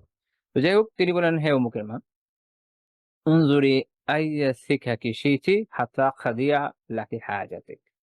তা তিনি তার কথায় তাকে ফেরত দিলেন যে সে যেভাবে বুঝে ওইভাবে আনসার। যে তুমি যেকোনো একটা পথ, একটা স্ট্রিট এরকম রাস্তা একটা দেখে নাও, যাতে সেখানে আমি তোমার প্রয়োজনটা পূরণ করে দিতে পারি। পূরণ মানে উনি একটা কিছু জানাতে চাচ্ছেন, সবার সামনে বলতে চাচ্ছেন না যে তার একটা এই একটা জরুরত আছে। মানুষের হ্যাঁ থাকে যে আমার এই একটা জিনিস দরকার, এই বিষয়ে সাহায্য দরকার। আমি অন্যদের সামনে বলতে লজ্জা বোধ করি, আমি আলাদা বলতে চাই। তাহলে রাসূল তাকে বললেন যে, "তাহলে এক কাজ করো, কোন একটা রাস্তায় দাঁড়াও, আমি এসে শুনবো।" আনাস রাদিয়াল্লাহু আনহু বলছেন যে, "ফাখারা মাআহা ফি বাদি তুরুকি হাত্তা ফারাগাত মিন হাজাতিহা।" তো তারপর আল্লাহ রাসূল সাল্লাল্লাহু আলাইহি ওয়াসাল্লাম তার সাথে কোন এক রাস্তার মধ্যে দাঁড়িয়ে তার যে প্রয়োজনটা শুনে তার বন্দোবস্ত করে দিলেন। তো এই হাদিসে আমরা আ অনেকগুলো বিষয় দেখি যে এক রাসূলুল্লাহ সাল্লাল্লাহু আলাইহি ওয়াসাল্লাম কিভাবে, কিভাবে তার যারা আ তার অনুসারী ব্যক্তিত্বরা ছিলেন, তাদের বিষয়গুলোকে খেয়াল রাখতেন। তাদের যার যেমনটা জরুরত, যে অবস্থা তার সাথে সেভাবে ডিল করতেন সুবহানাল্লাহ। আমরা এরপর আরেকটা বর্ণনা দেখব। আমর বিন জামুহ রাদিয়াল্লাহু তাআলার বর্ণনা। ওটাও অসাধারণ। আমি আমি আগেও বলেছি এখনো বলি এবং এটা সত্য। কেউ যদি খোলা মনে আল্লাহ রাসূলের জীবনী পাঠ করে, সেটা মানতে বাধ্য হবে যে আসলে এরকম নেতৃত্ব এটা মানব ইতিহাসের মধ্যে পাওয়া যায় না। যে যিনি তার সকল অনুসারীর সকল দিক খেয়াল রাখছেন। সুবহানাল্লাহ। তো তিনি এভাবে খেয়াল রাখছেন এবং তাদের যা প্রয়োজন সেটাকে পূরণ করছেন যেভাবে দরকার। ইমাম নবী রাহিমাহুল্লাহ তাআলা এখানে বলছেন যে, "ওয়াহাকাযা ইয়ানবাগি লিউলাতিল উমুরি ফিহা।" এইভাবেই, এইভাবেই অনুসারীদের এই যে সমস্যাগুলো দেখা, তাদের হকগুলো আদায় করা, যা, যা প্রয়োজন এগুলো দেখা, এ অনুযায়ী পদক্ষেপ নেয়। তিনি বলছেন যে এইটা হচ্ছে যারা দায়িত্বশীল শাসক, তাদের জন্য এটাই তো এটা কর্তব্য, তাদের এরকম করা উচিত। কোথায় সেটা আপনারা দেখেন? অবস্থা হয়েছে এরকম যে, যেসব জায়গায় কোন না কোন ফর্মে ইসলামী হুকুমত আছে। কোন না কোন ফর্মে। মানে তো অ্যাবসোলিউট ফর্মে হয়তো নাই ধরেন। কোন না কোন ফর্মে আছে সেটা কোন না কোন ফর্মে, যেকোনো ফর্মে। তো সেখানেও দেখবেন যে এই জিনিস আসলে ওভাবে নাই। ওভাবে আসলে নাই। তো সেখানেও বিভিন্ন ধরনের লাল ফিতার দৌরাত্ম্য আছে। শাসক থেকে শাসিতের মধ্যে বিশাল দূরত্ব আছে। শাসকরা এমন পদ্দ প ইয়ে অবস্থা করে রাখছে বুঝছেন? শাসিতের কাছে উইদাউট এনি গার্ড যাবে ওই সাহসই পায় না। মানে তার নিজের মনই সাড়া দেয় না যে ভাই আমি ওমর রাদিয়াল্লাহু তাআলার মতো গার্ড ছাড়া এদের কাছে ঘুরি। বিদেশি লোক শক্তির আক্রমণের দরকার নেই। আমার লোকজনই আমারে মেরে ফেলতে পারে। যাই হোক আল্লাহ। সো কিন্তু কেউ যদি আসলে ইনসাফ কায়েম করে, আসলে যদি ইনসাফ কায়েম করে তার গার্ড লাগবে না। না ইভেন বিদেশি শক্তি থেকে বাঁচানোর জন্য গার্ড লাগবে না। দেশের মুসলিমরাই তাকে সেভ করবে। ১ ২ নাম্বার হলো তার মরতে ভয় কেন হবে? মানে যে আখিরাত এভাবে বিশ্বাসী আলহামদুলিল্লাহ এমন ইনসাফ কায়েম করেছে, তার মরতে ভয় কিসের? এ মরলে তো জান্নাতে যাবে না, শহীদ হয়ে যাবে। ওমর রাদিয়াল্লাহু তাআলা আনহু যেভাবে গেছেন, আলী রাদিয়াল্লাহু তাআলা আনহু যেভাবে গেছেন, ওসমান রাদিয়াল্লাহু তাআলা যেভাবে গেছেন। ও ভাই মৃত্যুকে মুসলিমরা কবে ভয় পাওয়া শুরু করত? আল্লাহ আমাদের প্রতি রহম করেন। আমাদের অবস্থা শুধরাইয়া দেন। আমিন। তো এখানে হচ্ছে তাদের যে নিজেদের চলাফেরা এখানে বুঝা যায় যে তারা নিজেরাই কনফিউজ নিজেদের বা নিজেদের হাকিকত জানে না। আচ্ছা। দ্বিতীয় হচ্ছে যে নবী রাহিমাহুল্লাহ বলছেন যে সবরুহু সাল্লাল্লাহু আলাইহি সাল্লাতু ওয়াসাল্লাম আলাল মুশাক্কা ফি নাফসিহি লিমাসলাহাতিল মুসলিমিন আ ওয়া ইজাবাতুহু মান সাআলাহু হাজা। যে এই যে মুসলিমদের কল্যাণের জন্য যে কষ্টটা করতে হয় এবং তারা যা চায় সেই তার জবাব দিয়ে সেটাকে পূরণ করার ক্ষেত্রে আল্লাহ রাসূলের যে সবর সেটা আমরা এখান থেকে দেখি। সবরটা দেখেন। এত ব্যস্ততা উনার তারপরে একজন সাধারণ নারী এসছে, সে তার প্রয়োজন জানাচ্ছে এবং তার আকলেও সমস্যা আছে বলছে রাবি। কিন্তু আল্লাহ রাসূল কিন্তু তাকে ছেড়ে দিচ্ছেন না। যে না একে তাড়ায় দাও এরকম। না নাথিং এরকম না। উনি তাকেও মনোযোগ দিচ্ছেন, তার সাথে সময় দিচ্ছেন, তার সাথে কথা বলছেন সুবহানাল্লাহ। এবং তার প্রয়োজন পূরণ করেছেন। এই যে একটা সবর, বিশাল সবর। আচ্ছা এখানে আরেকটা গুরুত্বপূর্ণ মাসালাও চলে আসে যে রাসূলুল্লাহ সাল্লাল্লাহু আলাইহি ওয়াসাল্লাম একজন নারীর সাথে এভাবে যে একটা রাস্তার মধ্যে দাঁড়িয়ে কথা বলছেন, এটা কি খালোয়া হচ্ছে কিনা? মানে ওই যে একাকিত্ব থাকা যেটা সারাইভাবে নাজায়েজ তার মধ্যে পড়ে কিনা? ইমাম নবী রাহিমাহুল্লাহ বলছেন যে না। উনি বলছেন ওয়ালাম ইয়াকুন যালিকা মিনাল খালওয়াতি বিল আজনাবিয়্যা। আজনাবী নারী অর্থাৎ গায়ের মাহরামের সাথে যে খেলোয়াড় যেটা শরিয়াতে নিষেধ এটার মধ্যে পড়ে না। মূল বিষয় হচ্ছে উনি ব্যাখ্যা করছেন লম্বা কথা, আমি অল্প কথায় বলি। এটা হচ্ছে একটা মানুষের লোক চলাচলের রাস্তা। আলাদা কোনো গোপন জায়গা না যেখানে কেউ দেখছে না। এরকম লোক চলাচলের রাস্তা, ওখানে দাঁড়িয়ে তার থেকে তিনি কথাটা শুনছেন, তার প্রয়োজন পূরণ করেছেন, ব্যাস খাতাম। এটা খালোয়া ওই যেই একাকিত্ব একদম নিষিদ্ধ সেটার মধ্যে এটা পড়ে না। কারণ এখানে মানুষজন তাদেরকে দেখতে পাচ্ছে, তাদের অ্যাক্টিভিটি দেখতে পাচ্ছে, বাস কথাটা শুনতে পাচ্ছে না। যেহেতু তার একটা প্রয়োজন ছিল, এটা আলাদাভাবে তিনি বলতে চেয়েছেন। তো এটা বৈধ। এটা সরাসরিভাবে অবৈধ নয়। অবৈধ ওইটা যদি দেখা যায় যে কেউ দুইজন, একজন পুরুষ একজন নারী এমন জায়গায় একা আছে যেখানে কেউ তাদের দেখতে পাচ্ছে না, শুধু তারা দুজন রয়েছে এবং তাদের সাথে কোনো মাহরামও নাই এবং তারা গায়ের মাহরাম একে অপরের। এই যে এটা হচ্ছে আপনার নাজায়েজ, তো এটা এর মধ্যে পড়ছে না, এই ঘটনাটা ওর মধ্যে পড়ছে না। আচ্ছা, তারপরে আসেন পরের পয়েন্ট, ৮ নম্বর পয়েন্ট। এটা খুব গুরুত্বপূর্ণ বিষয়। আব্দুল বিন উম্মে মাকতুম রাদিয়াল্লাহু তাআলা আনহুরই ঘটনা, যে একবার একজন তার প্রতি মনোযোগ না দেয় আল্লাহ তাআলা তাকে সতর্ক করেছেন। এটা মাক্কী জীবনের ঘটনা। আব্দুল বিন উম্মে মাকতুম রাদিয়াল্লাহু তাআলা আল্লাহ রাসূলের আত্মীয়ও ছিলেন। যাই হোক, তো ইমাম তিরমিজি রাহিমাহুল্লাহ বর্ণনা করেছেন সুনান তিরমিজি 3331 নম্বর হাদিস। আয়েশা রাদিয়াল্লাহু তাআলা বলছেন যে যখন এই আয়াত নাযিল হলো যে আবাসা ওয়া তাওয়াল্লা, আমি এটা পরে ব্যাখ্যা করব আয়াতের ইনশাআল্লাহ তাআলা। সূরা আবাসা, আপনারা যারা পড়েছেন সূরা এটা জানেন। সূরা আবাসাতে এই আয়াতটা নাযিল হয়েছিল ইবনে উম্মে মাকতুম রাদিয়াল্লাহু তাআলা আনহু সম্পর্কে। আয়েশা রাদিয়াল্লাহু তাআলা বলছেন যে একবার তিনি আল্লাহ রাসূলের কাছে এসে বলেন যে ইয়া রাসূলুল্লাহ আরশিদনি। আ আল্লামা মুবারকপুর রাহিমাহুল্লাহ তাআলা তুহফাতুল আহওয়াযীতে এর ব্যাখ্যা করছেন, অর্থাৎ আল্লিমনি, যে আল্লাহ রাসূল আমাকে শেখান, আমাকে ইলম শেখান। এটা একটা খুব গুরুত্বপূর্ণ বিষয় যে ইলম শেখাটা কি পরিমাণ জরুরি। দেখেন তিনি অন্ধ। তিনি ভাবতে পারতেন যে আচ্ছা আমি কি করে এত ইলম শিখি। আপনি সাহাবীদের মধ্যে এই জিনিসটা দেখবেন না। যথাসম্ভব শেখার চেষ্টা করেছেন। এখান থেকে আমাদের উৎসাহ নেওয়া উচিত যে আমাদেরও শিখতে হবে। তো তিনি এসে আল্লাহ রাসূলকে বললেন কি আরশিদনি, আমাকে শেখান। তো আয়েশা রাদিয়াল্লাহু আনহা বলছেন যে ওয়া ইনদা রাসূলিল্লাহি সাল্লাল্লাহু আলাইহি ওয়াসাল্লাম রাজুলুম মিন উযামাইল মুশরিকিন। আল্লাহ রাসূলের কাছে তখন মুশরিকদের বড় যে সর্দার তাদের কেউ ছিল। তো আ আল্লাহ রাসূল সাল্লাল্লাহু আলাইহি ওয়াসাল্লাম এজন্য কি করলেন যে ইউরিদু আনহু ওয়া ইউকবিলু আলাল আখার। তো আল্লাহ রাসূল এই কারণে ইবনে উম্মি মাকতুম রাদিয়াল্লাহু আনহু থেকে একটু ঘুরে উনার তাৎক্ষণিক উত্তর না দিয়ে, এমন না যে উনি তার উপর ক্ষুব্ধ হয়েছেন, তার উপর বিরক্ত হয়েছেন, তাকে বকাঝকা দিয়েছেন, তাকে তাড়িয়ে দিয়েছেন, কিচ্ছু করেন নাই। আল্লাহ তাআলা যেমন বলছেন আবাসা ওয়া তাওয়াল্লা, যে তিনি আবাস ভ্রু কুঞ্চিত করেন। আর আচ্ছা, মানে অনেক সময় কি কেউ ধরেন, আমি আল্লাহ রাসূল ইমিটেট করতে চাচ্ছি না, জাস্ট বুঝাচ্ছি আবাসা মানে কি ভ্রুটা কুঞ্চিত করা। আর ওয়াতাওয়াল্লাহ হচ্ছে তিনি মুখটা ফিরিয়ে নিলেন। তো আল্লাহু আ'লাম আল্লাহ রাসূল ওখানে কি ধরনের অ্যাক্টিভিটি করেছিলেন। কিন্তু এখানে যা বুঝা যায় মূল কথা হচ্ছে এটাই যে অনেক সময় আপনি একটা গুরুত্বপূর্ণ কাজে আছেন। অ্যা অ্যা যেহেতু আমরা এই বর্ণনা থেকে দেখি, পরে একটু পরেই বলব যে আল্লাহ রাসূল সাল্লাল্লাহু আলাইহি ওয়াসাল্লাম কুরাইশদের বড় এরকম সর্দারের কাছে দিন পেশ করছিলেন।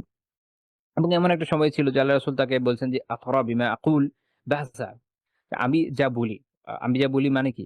মানে হচ্ছে যে মোবারক রাহিমাহুল্লাহ বলছেন যে অর্থাৎ আ আতরা বিমা আকুল আই মিন তাওহীদ বাসা আও দারারা ওয়া হারাজা। আ উনি বলছেন যে অর্থাৎ আমি যে তাওহীদের দাওয়া নিয়ে আসছি, আমি যে তাওহীদের কথা বলি, এটার মধ্যে কি আপনি কোন সমস্যা, অর্থাৎ কোন কষ্ট বা অবাঞ্ছিত বা খারাপ কিছু পেয়েছেন? কষ্টের কিছু বা যেটা ভালো না এমন কিছু পেয়েছেন কিনা? কষ্টকর কিছু? তো অর্থাৎ এবং সেই লোক বলছে যে, "না, আমি এটার মধ্যে পাই নাই।" তার মানে হচ্ছে কি একটু পজিটিভ একটা সিচুয়েশন। পজিটিভ একটা সিচুয়েশন। মনে হচ্ছে যে এই একজন সর্দার সে হয়তো ইসলাম কবুল করে ফেলবে। যদিও করে নাই। কিন্তু তার কথায় মানে এরা তো সবসময় অস্বীকার করত না। অনেক সময় স্বীকার করত না, দিন ঠিক আছে। কিন্তু অ্যাকসেপ্ট করত না। শেষ পর্যন্ত তার মানে হচ্ছে ভালো করে খেয়াল করেন। আল্লাহ রাসূল তাকে বলছেন যে, "আতারা বিমা আকুলু বাসাত।" আমি যা বলছি তা নিয়ে কি আপনি কোন সমস্যা দেখছেন? ফায়াকুল লা। সে বলছে যে, "না।" আচ্ছা, এটা সনদ সহিহ। এই বর্ণনা সনদ শেখ আলবানী রাহিমাহুল্লাহ তাআলা সহিহ বলেছেন। তার মানে এইভাবে শুধু স্বীকৃতি দেওয়া যে হ্যাঁ, ইসলাম খুব ভালো ধর্ম, ইসলাম সঠিক ধর্ম। কিন্তু সে তার খ্রিস্টিয়ানিটির উপর আছে, সে তার আ পৌত্তলিকতার উপরে আছে, সে তার রিলিজিয়ন থেকে আসে নাই, আলাদাভাবে ওটাকে ইনকার করে। লা ইলাহা, অর্থাৎ কোন ইলাহা নাই। ১ম এ ইনকারের কাজ করতে হবে। ১ম এ বর্জনের কাজ করতে হবে। ১ম এ তাগুতকে ছাড়তে হবে। সেটা করে আসে নাই। তাহলে এটা এই স্বীকৃতি কোন কাজে আসবে না। এটা এই হাদিস থেকে বোঝা গেল। ওকে? আচ্ছা। তো এরকম একটা সিচুয়েশন যে খুব পজিটিভ, হয়তো সে মেনে নিবে। আচ্ছা। তো এমন সময়ে আ একজন ব্যক্তি যিনি ইভেন তার আত্মীয়ও বটে এবং তিনি ইসলাম কবুলও করেছেন আলহামদুলিল্লাহ। তিনি তো ইসলামে আছেই।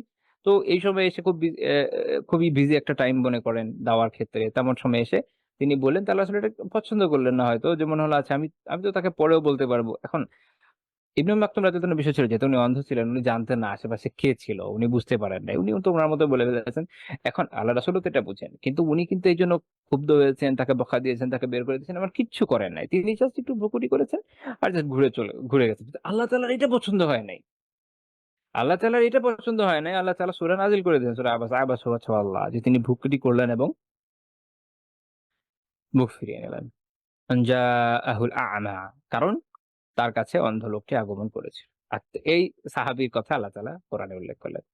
ওয়া মা ইউদরিকা লাআল্লাহু ইয়াযাক্কা আও ইয়াযাক্কারু ফাতানফাআহু যিকরা অথবা আপনাকে কিসে জানাবে যে সে হয়তো পরিশুদ্ধ হতো অথবা উপদেশ গ্রহণ করত। ফলে সে উপদেশ তার উপকারে আসতো। ইমাম আ হাফিজউদ্দিন আবুল বারাকাত আন-নাসাফি রাহিমাহুল্লাহ তাআলা তার তাফসীর মাদারিকুত তানজিলে বলছেন যে ওয়া মা ইউদরিকা এর মানে হচ্ছে অর্থাৎ কোন বিষয়ে আপনাকে এটা এ এই বিষয়টা পড়ালো আপনাকে যে আপনি তার অবস্থা বুঝে তার থেকে যে আপনি ঘুরে গেলেন। মানে কেন? কিসে আপনি এভাবে ঘুরে গেলেন? কি মনে করে? হতেও তো পারে লাআল্লাহু ইয়াযাক্কা যে হয়তো হতে পারে যে এই যে যিনি এই অন্ধ ব্যক্তি তিনি হয়তো এর মাধ্যমে পবিত্র হতেন। তিনি যদি আপনি যদি এই প্রশ্নের উত্তর দিতেন বিমা ইয়াসমাউ মিনকা মিন দানাসিল জাহাল যে আপনি যদি তাকে তার কথা অনুযায়ী উত্তর দিতেন তাহলে কি হতো? যে সে হয়তো অজ্ঞতার যে পঙ্কিলতা, অজ্ঞতার যে পঙ্কিলতা সেটা থেকে সে হয়তো পবিত্র হতো। তো এটা হচ্ছে ইমাম নাসাফি রাহিমাহুল্লাহ তাআলা যেভাবে উল্লেখ করেছেন। দানাস মানে হচ্ছে ময়লা, পঙ্কিলতা। তো এখানে খুব গুরুত্বপূর্ণ বিষয়। খুবই গুরুত্বপূর্ণ বিষয় কি? তাহলে অজ্ঞতা itself কোন প্রশংসনীয় বিষয় না, তাই তো? আপনি যখন ইলম অর্জন করছেন এইটা হচ্ছে প্রশংসনীয় বিষয় এবং ইলম হচ্ছে নূর। দ্বীনের ইলম নূর। তো এই জায়গা থেকে আমরা এটা যেন খেয়াল রাখি ইনশাআল্লাহ তাআলা। তো এই আয়াত আল্লাহ তাআলা নাযিল করেন। তো এখানে আমরা বুঝলাম দায়ীদের জন্য খুব গুরুত্বপূর্ণ একটা বিষয় আমরা বুঝলাম যে দেখেন দাওয়ার ক্ষেত্রে সবাই আসলে একরকম সমানই বলা যায়। অর্থাৎ এ এ এ আপনি মনে করেন কথায়, কথায় একটা দেশের প্রেসিডেন্ট প্রধানমন্ত্রীকে দাওয়া করছেন, এমন সময় একজন সাধারণ মানুষ এসে আপনার কাছে আ আপনার মনোযোগ আকর্ষণ করলো আর আপনি পাত্তাই দিলেন না। তো এটা আসলে ইসলামী দাওয়ার কোন বৈশিষ্ট্য নয়। দেখেন আল্লাহ রাসূল সাল্লাল্লাহু আলাইহি ওয়াসাল্লামের মতো ব্যক্তিত্ব আ তাকে পর্যন্ত তার আল্লাহ তাআলা একটি পুরো একটা সূরা নাযিল করে দিলেন এই বিষয়ে সতর্ক করতে। আ এবং এটা কিন্তু এমন না যে এটা কোন গুনাহ হয়েছে অবশ্যই না। আল্লাহ রাসূল গুনাহ থেকে মুক্ত। মাসুম ছিলেন তিনি। কিন্তু এই যে attitude টা তিনি করলেন এটা আল্লাহ তাআলা এই বিষয়ে তাকে সতর্ক করে দিলেন যেন এই কাজটা না হয় এবং এটা আসলে মূলত কি? ভবিষ্যৎ দায়ীদের জন্য অনেক বড় শিক্ষা, অনেক বড় শিক্ষা।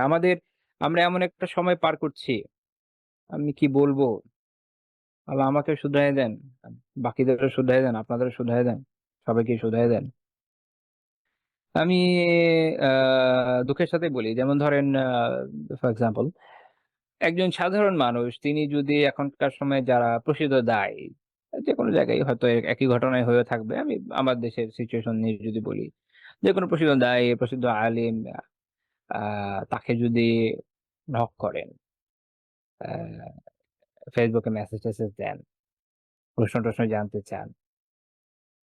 যদি আপনাকে না চিনে, আপনার সাথে আগে থেকে পরিচয় না থাকে, রিলেশন না থাকে, আপনি কোন বিখ্যাত ব্যক্তি না হন, সমূহ সমূহ সম্ভাবনা আছে এটা দেখবে না। সম্ভাবনা আছে এটা দেখবেও না, রিপ্লাইও দিবে না। হ্যাঁ, ব্যস্ততা থাকতে পারে। আমি এজন্য ইন্ডিভিজুয়ালি কারো কথা বলছি না যে অমুক এটা আমি বলছি না। প্রত্যেকের আলাদা ইস্যু আছে। প্রত্যেকের অন্তরের কথা আল্লাহ তাআলা ভালো জানেন। আ বিভিন্ন সিচুয়েশনও থাকে। যেমন আমি নিজে আসলে একটা লম্বা সময় অনেকের মেসেজ দেখিনি ফর সাম রিজনস এবং এগুলো ভ্যালিড রিজন ছিল। আশা করি আল্লাহ তাআলা এজন্য আমাকে ক্ষমা করবেন ইনশাআল্লাহ। আ সেই রিজন গুলো যারা তৈরি করেছে যদি দায় থাকে তাদের থাকবে। আ আচ্ছা। কারণ কিছু মানুষ আসলে ইনবক্স এমনভাবে বিষিয়ে তুলেছিল যে মেসেজ দেখাই বন্ধ করতে হয়েছে। পরে আলহামদুলিল্লাহ আমি আবার যখন একটু মানসিকভাবে মনে হচ্ছে না এখন একটু একটু বড় হয়েছে, একটু শক্ত হয়েছে এখন দেখা যায়। তারপর আবার দেখা শুরু করেছি। তো এরকম হয় অনেকে এটা বিষিয়ে তোলে। এটাও সত্য কথা। সবার সহ্য ক্ষমতা একরকম না। আ তো যাই হোক তো কিন্তু এটাও সত্য যে অনেকের ক্ষেত্রে বিষয়টা সত্য যে তারা আ আসলে ঐরকম পরিচিত না হলে বা আপনার সাথে আগে থেকে রিলেশন না থাকলে হয়তো আপনার মেসেজ দেখবেও না, রিপ্লাইও দিবে না। এটা আসলে উনাদের শুধরে যাওয়া উচিত। এটা ইসলামী দাওয়ার বৈশিষ্ট্য নয়।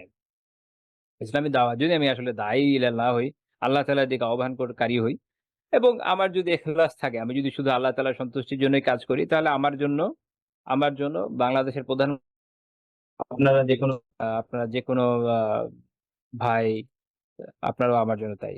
আমার জন্য এমন কোনো মহা পার্থক্য আসলে অমুক এবং তমুকের মধ্যে নাই যখন আমি দাওয়া করবো। এটা সত্য যে খুব বড় মানুষ দাওয়ার দিকে যদি চলে আসে, আলহামদুলিল্লাহ, অবভিয়াসলি সেটা অনেক বড় ইম্প্যাক্ট ফেলে, এটাতে আমি অস্বীকার করব না। আল্লাহ রাসূল সাল্লাল্লাহু আলাইহি ওয়াসাল্লাম নিজে বড় বড় গোত্রপতিদেরকে দাওয়া দিয়েছেন, ঠিক আছে, এটা কোনো সমস্যা নাই। কিন্তু যখন এই প্রশ্নটা আসবে যে আমি কি তাহলে অমুক বড় বড় জায়গাগুলোকে টার্গেট করতে গিয়ে সাধারণ মানুষ, মানুষ যারা, তাদেরকে একদমই ছেড়ে দিব, তখন হচ্ছে এই কথাটা আসবে যে না, এটা আসলে একটা ভুল পন্থা, এটা ইসলামী পন্থা না, এটা সঠিক পন্থা না। এবং এটার মাধ্যমে সম্ভবত খায়রের চেয়ে আহ অকল্যাণটা বেশি হবে। মানে আল্লাহ তাআলা যে যে যে পন্থা পছন্দ করেন না, সেই পন্থায় আসলে কল্যাণ থাকার কথা না। তো আমি বলেছিলাম ইবনে উম্মে মাকতুম রাদিয়াল্লাহু আনহু সম্পর্কে কিছু বলবো। উনার নাম হচ্ছে আমর ইবনে যায়েদ। কেউ কেউ বলছেন আব্দুল্লাহ বিন উম্মে মাকতুম। আব্দুল্লাহ বিন উম্মে মাকতুম এটা খুব প্রসিদ্ধ আসলে। তবে আল্লামা মুবারকপুরি রাহিমাহুল্লাহ বলছেন যে উনার নাম হচ্ছে আমর বিন যায়েদা। আমর বিন যায়েদা, অথবা এরকম বলে যে আমর বিন কায়েস বিন যায়েদা, আল্লাহু আলাম। এবং উনার কথা হচ্ছে যে আমর বিন যায়েদা হচ্ছে আশআরের অধিক আহ অধিক, সরি, এটা হচ্ছে আকসার, অধিক বর্ণিত আর কি। কিন্তু এটা মাশহুর হচ্ছে আব্দুল্লাহ বিন উমাইয়া মাকতুম, আমার যত খেয়াল আছে। আল্লাহু আ'লামু বিস-সাওয়াব, আল্লাহ তাআলা সর্বোত্তম জানেন যে কোনটা সঠিক। এখানে খুব মজার একটা ব্যাপার আছে, সাহাবীদের অনেকের নামের ক্ষেত্রে দেখবেন যে একদম খুব ভালো মতো ক্ল্যারিটি আসলে পাওয়া যায় না অ্যাকচুয়ালি ওনার নাম কি। একটা কারণ হচ্ছে যে যেই উপনামে বা যেই ডাক নামে ওনারা প্রসিদ্ধ হয়ে যেতেন, ওটি সমাজে প্রচলিত থাকতো, তো পরে মূল নাম কি খুঁজতে অনেক সময় কষ্ট হয়ে যেত। আবু হুরায়রা রাদিয়াল্লাহু তাআলা আনহুর মতো ব্যক্তিত্বর যে ওনার অ্যাকচুয়াল নাম কি, এটা নিয়ে অনেকগুলো মত, সম্ভবত 30টার মতো মত আছে। এর কারণ হচ্ছে ওই আবু হুরায়রা এত প্রসিদ্ধ হয়ে গেছে যে ওনার মূল নাম যে কি, আব্দুর রহমান নাকি অন্য কিছু, এটা নিয়ে একটা কনফিউশন তৈরি হয়ে যায়, যদি আব্দুর রহমান খুব প্রসিদ্ধ। আচ্ছা, তো একটা কথা আছে না যে নামের চেয়ে কাজের গুরুত্ব বেশি, এটা আমরা সাহাবীদের জীবনে আসলে দেখি, সুবহানাল্লাহ। আচ্ছা, তারপরে আসেন 9 নম্বর পয়েন্ট যে তাদের জন্য সরয় বিধানে সহজতা আনয়ন করতেন। মূলত আল্লাহ তাআলারই দান, আল্লাহ তাআলাই দিয়েছেন, আল্লাহ রাসূলের মাধ্যমে এসেছে। সহিহ বুখারী 2832 নম্বর হাদিস আমরা আলোচনা করব ইনশাআল্লাহ তাআলা। সেটাও এই প্রসঙ্গেই আহ ইবনে উম্মি মাকতুম রাদিয়াল্লাহু তাআলা প্রসঙ্গেই, সেটা হচ্ছে যে যায়েদ বিন সাবিত রাদিয়াল্লাহু তাআলা আনহুর একটা আচ্ছা, আরেকটা কথা বলে দিই, সেটা হচ্ছে যেমন উনার নাম আব্দুল্লাহ হোক বা আমর হোক, উনি কিন্তু উনার বাবার নামে ইবনু, উনার বাবা, ধরেন উনার বাবা হচ্ছে কায়েস অথবা জায়েদা, যেটাই হোক না কেন, বিন কায়েস বা বিন জায়েদা নামে কিন্তু উনি প্রসিদ্ধ নন। উনি প্রসিদ্ধ হচ্ছে বিন উম্মে মাকতুম। উম্মে মাকতুম ওনার মায়ের নাম। উম্মে মাকতুম কি ওনার মায়ের নাম। কাজে কেউ যদি তার মায়ের নামে এরকম প্রসিদ্ধ হয়, বা ইভেন কারো যদি এভাবে আহ নামকরণের ক্ষেত্রে, মানে পরিচিতির ক্ষেত্রে এভাবে মায়ের নাম ব্যবহার করা যায়, সরাই ভাবে না যে ওলামা এই জন্য বৈধ বলেন। সাহাবীদের মধ্যে বেশ কয়েকজনকে পাওয়া যায়, পরবর্তী আলিমদের মধ্যেও পাওয়া যায়, এটা আরবদের মধ্যে প্রসিদ্ধ। আচ্ছা, তো যায়েদ বিন সাবিত রাদিয়াল্লাহু তাআলা আনহু তিনি বলছেন যে আল্লাহ তাআলা প্রথমে যখন এই আয়াতটা নাজিল করলেন, আমরা একটা আয়াত নিয়ে আলোচনা করতে যাচ্ছি, সূরা আন-নিসার 95 নম্বর আয়াত। আল্লাহ তাআলা নাজিল করেন লা ইয়াস্তাউিল কাঈদুনা মিনাল মুমিনিন, লা ইয়াস্তাউিল কাঈদুনা মিনাল মুমিনিন ওয়াল মুজাহিদুনা ফি সাবিলিল্লাহ। মুমিনদের মধ্যে যারা বসে গেছে, অর্থাৎ যারা বসে আছে, যারা জিহাদে যায় না এবং যারা আল্লাহর রাস্তায় জিহাদ করছে, তারা এক সমান নয়। গুরুত্বপূর্ণ কথা।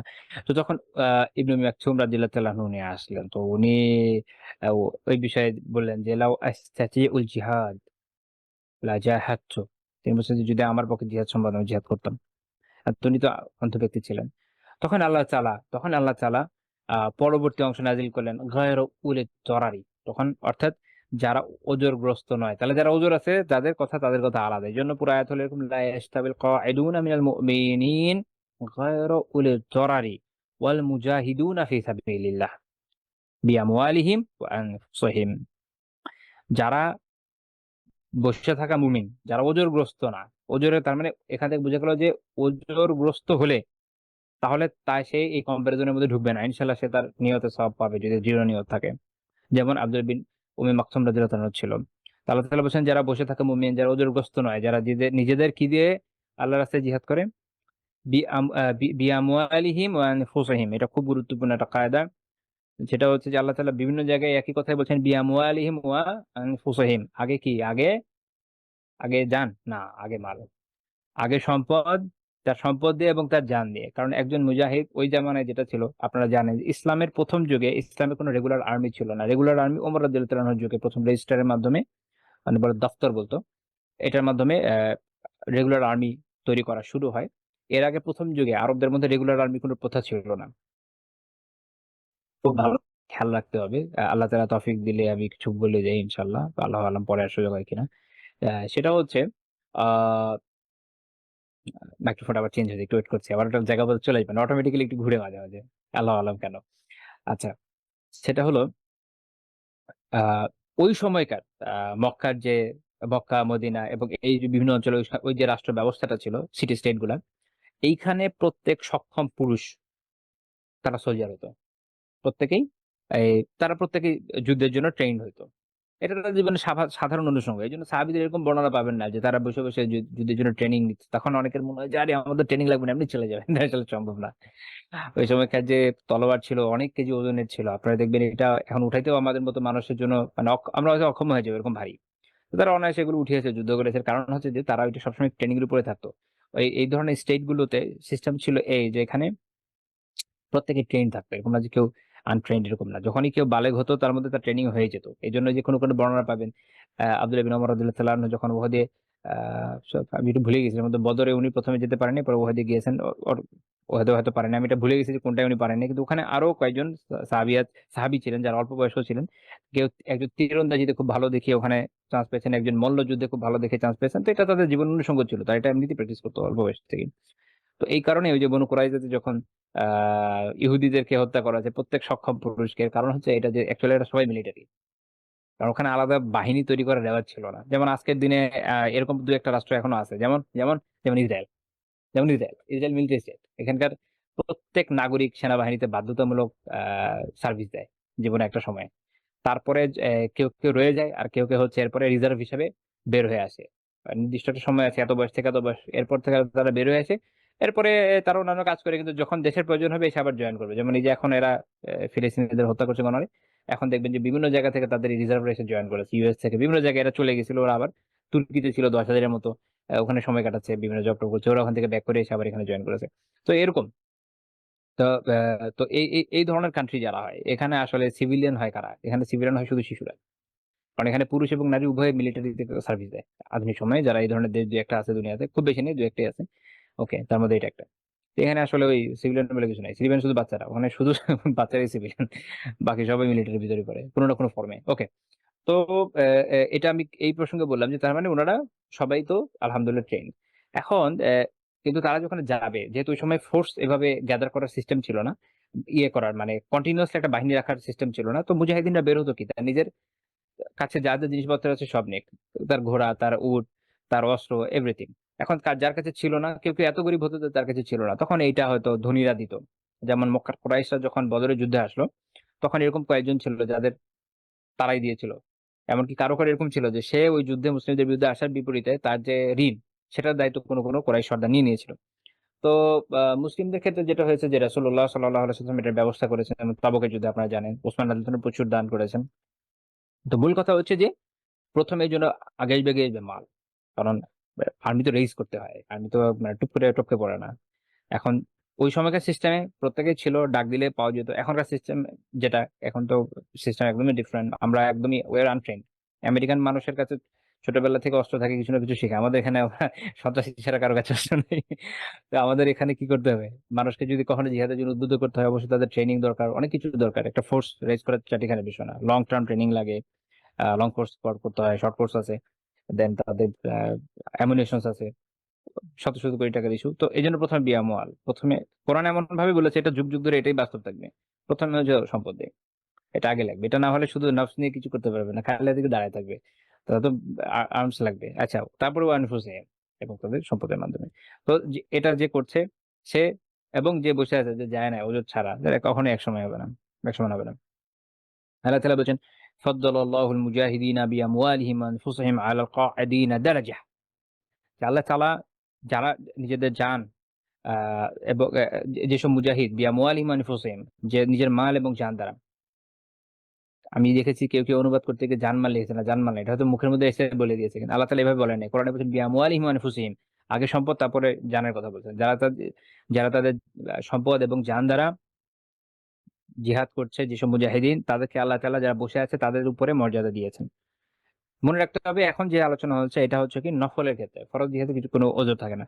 আহ দুঃখিত, মানে ফরজ জিহাদে প্রত্যেকে যাইতেই হয় কোনো কারণ যদি ফরজ হয়। আর নফলের ক্ষেত্রে যেটা হয় যে যাদের ওজোর নাই তারাও থেকে যেতে পারে, শুধু মর্যাদা কম পায়। আর ফরজ জিহাদে শুধু ওজোরগ্রস্তরা থাকবে, বাকিদের জন্য এটা বাধ্যতামূলক থাকে যে তারা অংশ নিবে। তো আল্লাহ তাআলা যেটা বলছেন ওয়াকুল্লাহু ওয়াদাল্লাহুল হুসনা, প্রত্যেককে আল্লাহ তাআলা কল্যাণের প্রতিশ্রুতি দিয়েছেন। কোন কেসে? নফলের ক্ষেত্রে। অর্থাৎ নফলের ক্ষেত্রে কেউ আরবিতে জয়েন করবে, জিহাদে যাবে, কেউ ইলম চর্চা করবে, কেউ দাওয়া করবে, কেউ দেশের ভিতরে ব্যবসা করবে, মানে সব পুরো দেশের সবাই তো জিহাদে চলে যাবে না, তাহলে একটা দেশ চলবে কেমনে? সাহাবীদের সময় এটা হয় নাই, আপনারা দেখবেন অনেক সাহাবী রয়ে গেছেন। শুধুমাত্র তাবুকের যুদ্ধে আল্লাহ রাসূল বলতে গেলে সকল সাহাবীকে নিয়ে গেছেন, কারণ সিচুয়েশনটা এরকম ছিল, যাওয়াটা জরুরি, কারণ এত বড় ফোর্স রোমানদের। সে তুলনায় মুসলিমরা সবাই মিলেও খুব বড় ফোর্স আসলে হয় নাই। 30,000 অনেক বড় ফোর্স না তো রোমানদের বিপক্ষে। ওদের ওখানে গাসসানীদেরই প্রায় লাখখানেকের মতো সৈন্য ছিল, তাদের একটা করদ রাজা, মূল রাজার তো আরো বড় বাহিনী। তো কোনো ওয়ে নাই এই কারণে, নয়তো অন্যান্য সময় এভাবে যেতেন না, কিছু নিয়ে যেতেন, অনেক রয়ে যেত, কারণ প্রত্যেকেরই রাষ্ট্রের প্রয়োজন আছে। আল্লাহ তাআলা বলেছেন ফাদ্দালাল্লাহুল মুজাহিদিনা আলাল কাঈদিনা আজরান আযীমা, যে আল্লাহ তাআলা জিহাদকারীদেরকে যারা বসে থাকে তাদের উপর মহা পুরস্কার দিয়ে শ্রেষ্ঠত্ব দান করেছেন। তো আমরা এখানে যেটা দেখলাম যে যারা এই ধরনের ব্যক্তি যাদের মধ্যে ওজরটা আছে, যারা আসলে যেতে পারেন না, তাদেরকে আল্লাহ তাআলা যে ছাড় দিলেন আল্লাহ রাসূলের মাধ্যমে আমাদেরকে বিষয়টা জানিয়ে দিলেন, এটা ইসলামের একটা চমৎকার বৈশিষ্ট্য। আলহামদুলিল্লাহ। এখানে এমন হয় না যে তাদেরকে ধরে ধরে নিয়ে যেতে হবে। আপনারা জানেন কিনা একটা প্রজেক্ট ছিল, আমি প্রজেক্টের নাম এক্সাক্ট ভুলে গেছি, কারো হয়তো খেয়াল থাকতে পারে, যদি জেনে থাকেন জানাতে পারেন। আমি নামটা ভুলে গেছি। একটা প্রজেক্ট ছিল ভিয়েতনাম যুদ্ধের সময়, যখন আমেরিকান গভর্নমেন্ট একটা প্রজেক্ট নিয়েছিল যে যারা এই ধরনের মেন্টালি চ্যালেঞ্জড, ফিজিক্যালি হলে তো অনেক সময় টের পাওয়া যায়, মেন্টালি চ্যালেঞ্জ, যাদের মানসিক কোনো না কোনো ইয়ের স্তর একটু দুর্বল, ওই যে যাদের আকলে কিছু সমস্যা আছে, এই ধরনের লোকদেরকে তারা গণহারে ফোর্সে ঢুকিয়েছিল, যে কেননা ভিয়েতনাম যুদ্ধে যাওয়ার ক্ষেত্রে কোনো কোশ্চেন করবে না, ওখানে যাবে এবং মরবে, ওদের তো মরার লোক দরকার। একটা দেশ তার নিজের নাগরিকদের সাথে এই ধরনের কাজ করতে পারে, তাই বাইরের দেশের অন্যান্য নাগরিকদের সাথে সে কি করবে এটা তো বুঝিনি। এটা খুবই খুবই কুখ্যাত একটা প্রজেক্ট ছিল, আমি প্রজেক্টের নাম ভুলে গেছি। কারো যদি খেয়াল থাকে হয়তো বলতে পারেন, আর না থাকলে তো নাই। বাট আপনারা সার্চ করলে আই থিঙ্ক যে পেয়ে যাবেন। এটা নিয়ে বেশ লেখাজোকা আছে, এটা খুবই কুখ্যাত একটা প্রজেক্ট। পরে এটা বন্ধ করে দেওয়া হয়েছে বেশ কিছু পরে এসে। তো ইসলাম এই কাজ করে নাই, ইসলাম এখানে এ ধরনের ব্যক্তিদেরকে ছাড় দিয়েছেন। আচ্ছা, তবে কেউ যদি আজিমতের উপর আমল করতে চায় যে আমি সবই আমার যতটুকু সামর্থ্য আছে এনে, আল্লাহ রাসূল তাতেও বাধা দেন নাই। সিরাত ইবনে হিশাম এই ঘটনাটা আছে। সেটা হচ্ছে আমর ইবনুল জামুহ রাদিয়াল্লাহু তাআলা আনহু, এমন একজন ব্যক্তি ছিলেন, রাবী বলছেন কানা রাজুলান আরাজ শাদীদ আল আরাজ, তিনি অত্যন্ত অত্যন্ত ল্যাংড়া টাইপের ব্যক্তিত্ব ছিলেন, একদম পায়ে কিছু আছে যে হালকা ল্যাংড়া, কিছু আছে প্রচন্ড ল্যাংড়া, উনি ওই ধরনের ল্যাংড়া, মানে একদম পঙ্গু না, অর্থাৎ দুই পায়ে নষ্ট এরকম না, এক পায়ের সমস্যা অনেক বেশি, অনেক ল্যাংড়া ছিলেন। এবং রাবী বলছেন ওয়াখানা লাহু বানুন আরবাআতুম মিসলাল উসুদ, তার চারটা এরকম ছেলে ছিল, একদম ইয়ের মতো, সে পুরা সিংহের মতো। অর্থাৎ বুঝাতে চাচ্ছে যে জিহাদে যেতে হলে উনি তোমরা ছেলেদের পাঠালেই চলে এরকম। তো কিন্তু এবং রাবী বলছেন যে ইনারা এই অন্যান্য সাহাবী, অর্থাৎ তাদের ছেলেরা, তারা আল্লাহ রাসূলের সাথে সব জায়গায় এরকম যুদ্ধে অংশ নিতেন। যখন উহুদের যুদ্ধের সময় আসলো, তো তখন তিনি চাইলেন যে তিনি যাবেন। তখন তার ছেলেরা বললেন যে ইন্নাল্লাহ আযজা ওয়া জাল্লা কাদ আযারাকা, আল্লাহ তাআলা, আল্লাহ আযজা ওয়া জাল্লা তো আপনাকে উত্তর দিয়েছেন, আপনাকে ছাড় দিয়েছেন, এখন আপনি কেন যাবেন? আমরাই তো আছি যাওয়ার জন্য। বাবার প্রতি ভালোবাসা এবং সবকিছু মিলে উনার এই কথাটা বললেন। তো তিনি আল্লাহ রাসূলের কাছে এসে বললেন যে ইন্না বানিয়া ইউরিদুনা আইয়াহবিসুনি আন হাযাল ওয়াজহি ওয়াল খুরুজি মাআকা ফি, আমার ছেলেরা আমাকে এখানে আটকে রাখতে চায় এবং আপনার সাথে বের হতে এতে বাধা দিতে চায় আরকি। তারপর তিনি বললেন যে ফাওয়াল্লাহি, আল্লাহর কসম, ইন্নী লা আরজু আন আতাআ বিআরজাতি হাযিহি ফিল জান্নাহ, যে আল্লাহর কসম আমি চাই যে আমি জান্নাতে আমার এই যে আ পঙ্গুত্ব, আমার যে এই যে কি বলবো, এই যে খঞ্জত্ব, এটা নিয়ে আমি হাঁটতে চাই। তো আল্লাহ রাসূল সাল্লাল্লাহু আলাইহি ওয়াসাল্লাম তাকে একটা কথা বলেন, তার ছেলেকে একটা কথা বলেন, ছেলেদেরকে একটা কথা বলেন। দুটোই খুব গুরুত্বপূর্ণ শিক্ষার বিষয় আছে। তিনি বলেন যে আম্মা আনতা ফাকাদ আযারাকাল্লাহু ফালা জিহাদ আলাইক, যে দেখো, তোমাকে আল্লাহ তাআলা তোমার ওযর কবুল করেছেন, তোমাকে আল্লাহ তাআলা তোমার ওযর দিয়েছেন বৈধ, তোমার উপর কোনো জিহাদ ফরজ না। ফালা জিহাদ আলাইকা, মানে তোমার উপর কোনো জিহাদ ফরজ নয়। কিন্তু মানে তাকে বুঝিয়ে দিলেন যে আপনার জন্য এটা হচ্ছে আপনার বিধান। কিন্তু তার ছেলেদেরকে বললেন, মা আলাইকুম আল্লা তামনাউহু। তোমাদের এটা দায়িত্ব না, তোমাদের কাজ না যে তোমরা তাকে বাধা দিবা। অর্থাৎ যেহেতু সে নিজে যেতে চায়, যাক। তো তিনি বলেন যে লাআল্লাল্লাহ আইয়ারযুকাহু শাহাদা। তো হয়তো হতে পারে আল্লাহ তাআলা তাকে শাহাদাত দিলেন। আল্লাহ তাআলা তাকে শাহাদাত কবুল হয়তো এইজন্যই শাহাদাত কবুল করবেন বলেই আল্লাহ তাআলা তার অন্তরে এটা দিয়েছেন। দেখেন, এখানে একটা খুব গুরুত্বপূর্ণ শিক্ষার বিষয় আছে। আমাদের অনেকের মধ্যে এরকম একটা চিন্তা চেতনা গড়ে উঠেছে যে বেঁচে থাকার মধ্যে জীবনে সফল কল্যাণ। সাহাবীদের ভিতরে আল্লাহ রাসূল এই শিক্ষা দেনও নাই, তাদের ভিতরে ছিল না। একজন খঞ্জ ব্যক্তি তিনি জিহাদে গিয়ে কি করবেন? বিশাল কি কাজ করে ফেলবেন। কিন্তু যেহেতু বাহিনীতে আলহামদুলিল্লাহ সবাই সক্ষম। ১ জন ২ জন এমন লোক যাওয়ায় খুব সমস্যা না। সবাই যদি এরকম হই, আমাদের মতো দুর্বল মানুষজন একটা বাহিনীতে ঢুকে যাই, যারা না দৌড়াতে পারি, না কোন কিছু টানতে পারি, তাহলে আমরা কাজের চেয়েও কাজ করব। বেশি বাহিনী ভেঙে যাবে, ধ্বংস হয়ে যাবে। সেটা আলাদা কথা। কিন্তু ২-১ জন এমন মানুষ থাকবে, যারা চাইবে যে তারা দিনের জন্য তাদের জীবনকে উৎসর্গ করতে চায়। তো ইসলাম তাদেরকে এমন বাধা দেয় নাই যে যেতে পারবা না। তো তোমাকে কে টানবে? এরকম না। ফর এক্সাম্পল যদি তাদের জেনারেল হইতো এরকম যে বিশাল শ্বাসকষ্টের রোগী, সে দৌড়াইতে পারবে না। বা এরকম আপনারা জানেন তো first world, second world war বা অন্যান্য সময় এরকম কিছু রাজার ঘটনা কিন্তু আছে যাদের এরকম সমস্যা ছিল। আ কিং এডওয়ার্ড যখন রবার্ট ব্রুকসের সাথে স্কটল্যান্ডে যুদ্ধের জন্য গেলেন, ওই সময় যদিও কিং এডওয়ার্ড আমার যদিও খেয়াল আছে আ আ ক্রুসেডের জন্য জেরুজালেমে আসেন, বড় যোদ্ধা ছিলেন। ডাজন্ট ম্যাটার, বয়স হয়ে গেছিল এবং ওই জার্নি দখল সূচনা করতে পেরে মরে গেছে। তাতে কি হয়েছে? তার বাহিনী তাকে নেয় নাই। তো এরকম যারা বড় পদে থাকে তাদেরকে যেমন নেওয়া হয়, এটা অনেক সময় ছোট ক্ষেত্রে যাদের উৎসাহ থাকে অনেক সময় পাত্তা হয়। হ্যাঁ, যখন কোন মাসলাহা থাকে, just a minute, যদি কখনো এমন কোনো কল্যাণের বিষয় থাকে যে সেক্ষেত্রে আ না যাওয়ার মধ্যেই কল্যাণ, সেক্ষেত্রে যাবে না। সেটা অন্য বিষয়। কিন্তু এখানে আমরা দেখতে পাচ্ছি যে উহুদের যুদ্ধের মতো একটা কুশাল যুদ্ধে সেখানে আল্লাহ তাকে কিন্তু সুযোগ দিচ্ছেন। বলছেন যে হ্যাঁ, তাকে তার অবস্থান জানিয়ে দিচ্ছেন, আবার এটাও বলছেন যে হতে পারে আল্লাহ তাআলা তাকে শাহাদাত দান করবেন। এটা হলো খুব গুরুত্বপূর্ণ বিষয়। আমাদের কাছে বেঁচে থাকা অনেক বড় সাফল্য। কিন্তু তাদের কাছে যথাসম্ভব দ্রুত উত্তমভাবে আল্লাহ তাআলার কাছে চলে যাওয়াটাই বড় সাফল্যের বিষয় ছিল। তো রাবী বলছেন যে খারাজা মাহু ফাকুতিলা ইয়াউমা উহুদ। তিনি আল্লাহ রাসূলের সাথে বের হলেন এবং ওদের শহীদ হয়ে গেলেন। আ এই বর্ণনাটা সিরাত ইবনে হিশামে আছে, মারিফাতুস সাহাবায় আছে। শেখ আলবানী রাহিমাহুল্লাহ ফিকহুস সিরায় এই সনদটা সহিহ বলেছেন। আ ইমাম আহমদ রাহিমাহুল্লাহ তাআলা তার মুসনাদে আরেকটা বর্ণনা উল্লেখ করেছেন ২২,৫৫৩ নম্বর হাদিস। কাতাদা রাদিয়াল্লাহু তাআলা আনহু তিনি বর্ণনা করছেন, তিনি ওই সময় সাথে ছিলেন ওই সময়। তিনি বলছেন যে আমর বিন জামুহ রাদিয়াল্লাহু আনহু যখন আল্লাহ রাসূলের কাছে আসলেন, তো তখন তিনি এইটা বললেন যে, ইয়া রাসূলুল্লাহ আরাআইতা ইন কাতালতু ফি সাবিলিল্লাহি হাত্তা উকতালা আমশি বিরিজলি হাযিহি সহিহাতান ফিল জান্নাহ। আমি ইয়া রাসূল আপনি কি বলেন যে আমি যদি আল্লাহর রাস্তায় জিহাদ করে শহীদ হয়ে যাই, জান্নাতে কি আমার এই পাটা ঠিক হয়ে যাবে? সুস্থ পা পাবো? কারণ উনি যেহেতু অনেক পঙ্গু ছিলেন। অনেক খঞ্জ ছিলেন ওনার। আ যেটা আমরা কথিত ভাষায় বলি ল্যাংড়া আরকি এরকম। তো আল্লাহ রাসূল কি বলেছিলাম? হ্যাঁ। তো তিনি যখন শহীদ হয়ে গেলেন উহুদের দিন, তিনি তার এক ভাইয়ের ছেলে এবং তার এক মাওলা। মাওলা হচ্ছে তার আজাদ করা দাস এবং আরবদের এখানে যে প্রথা ছিল যে কেউ আজাদ করা দাস যিনি আজাদ করতেন তার সাথে সম্পৃক্ত থাকতো হচ্ছে মাওলা। আল্লাহ রাসূল যখন তাদের কাছ দিয়ে গেলেন, তিনি বললেন যে কাআন্নী আনজুরু ইলাইক তামশি বিরিজলিকা হাযিহি সহিহাতান ফিল জান্নাহ। আমি যেন দেখছি যে তুমি জান্নাতে তোমার এই পা একটা সুস্থ পা নিয়ে হাঁটছো। সুবহানাল্লাহ। এটা তার জান্নাতে যাওয়ার দালিল। তারপরে রাসূলুল্লাহ সাল্লাল্লাহু আলাইহি ওয়াসাল্লাম এই ৩ জনকে একসাথে কবর দেওয়া নির্দেশ দিলেন। উহুদে অনেকজন শহীদ হয়েছেন, একসাথে কবর দেওয়া হলো। ইসলামের এই যে একটা গুরুত্ব, যে একজন আজাদ দাস সে তার মুনিবের সাথে এক কবরে কবরস্থ। সুবহানাল্লাহ। যেটা অন্য কোনো সভ্যতা দেখাইতে পারবে না আশা করি। হ্যাঁ, পারবে, সেটা ডিফারেন্ট ইস্যুতে। সেটা কিরকম? যেমন চায়নায় ছিল, মিশরে ছিল। রাজা মারা গেলে দাসকেও মেরে সাথী দিয়ে দিত। জীবন্ত দাসকে মেরে দিয়ে দিত। কেন? পরজীবনে তার দাস লাগবে এইজন্য। আমাদের এই ধরনের থিংকিং নাই। আচ্ছা, তো শোয়েব আরনাউত রাহিমাহুল্লাহ তাআলা এই হাদিসের সনদকে হাসান বলেছেন। ওকে। এরপরে আরো কিছু পয়েন্ট আছে। আজকে আমরা আর আগাবো না ইনশাআল্লাহ তাআলা। এই পর্যন্তই থাকবে। কেননা সলাতের সময় হয়ে গেছে। আমার এখানে আবার ৮ঃ১৫ তে তো। কিছু সময় হাতে এখনো আছে। তো আজকে এই পর্যন্ত রাখছি আমি। কিন্তু অনেকের 8টার সময় আছে আমি জানি।